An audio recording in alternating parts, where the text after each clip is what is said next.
তাদের চালচলন কতই না সুন্দর, তাদের কথাবার্তা কতই না সুন্দর।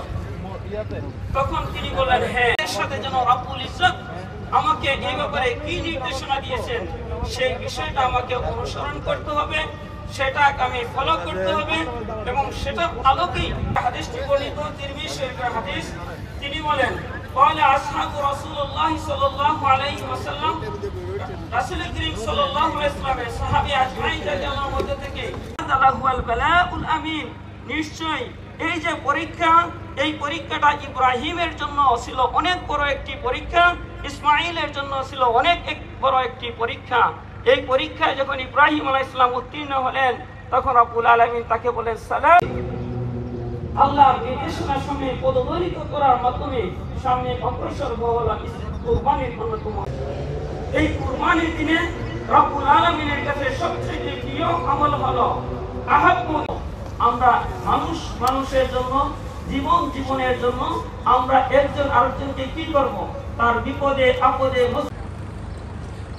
شهادة نرجو بها النجاة يوم نلقاه وأشهد أن محمدا عبده ورسوله أدى الأمانة وبلغ بالهبه قراءة পড়ে রুকু করে সাজদা করে দ্বিতীয় রাকাত শুরু করব। কিরাত আলামিন আল্লাহ বছরের শ্রেষ্ঠতম দিনে সজন সিপিভিসি পাইপ, বাংলাদেশের 1 নম্বর এনএসএফ সার্টিফাইড সিপিভিসি ব্র্যান্ড। আরে ঈদুল রকমের বাধা বিপত্তি উপেক্ষা করে জীবনের শেষ ক্ষণ পর্যন্ত ঈমানের উপরে থাকার মেহেরবানি করে কবরগুলি জান্নাতের বাগান বানিয়ে দাও আল্লাহ। যাদের বাবা মা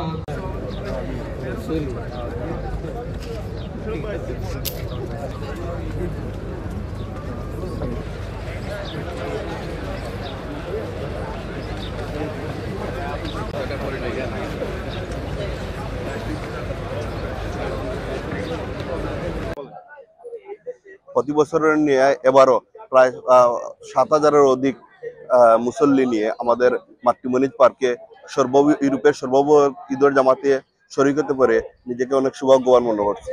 এবং দেশ ও বিদেশে অবস্থানরত সকল প্রবাসীদের আমার পক্ষ থেকে, পর্তুগাল প্রবাসী বাঙালিদের পক্ষ থেকে ঈদ মুবারক, ঈদের শুভেচ্ছা। আমি দাদা, দাদু, নানু, নানা, ঈদ মুবারক। মামা মিস করি, ঈদ মুবারক। আমি মিস করি সারাদিন, সবাই ঈদ মুবারক হয়।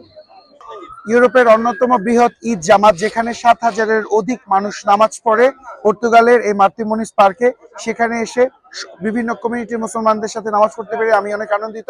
সবাইকে ঈদের শুভেচ্ছা, ঈদ মোবারক।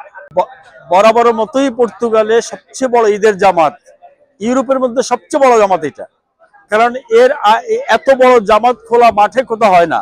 এবং 2011 সালে আমরা কমিউনিটির পক্ষ থেকে এই আয়োজন করি, এবং তখন আমাদের মাত্র 1,500-2,000 লোক ছিল, কিন্তু আজকে সেটা 7-8,000-এ পরিণত হয়েছে। তা আমরা আশা করি ভবিষ্যতে আমাদের এই মেলবন্ধন আমাদের অটুট থাকবে এবং মুসলিম উম্মাহ একত্রিত থাকবে, এইটাই আমাদের সবার কাছে প্রত্যাশা।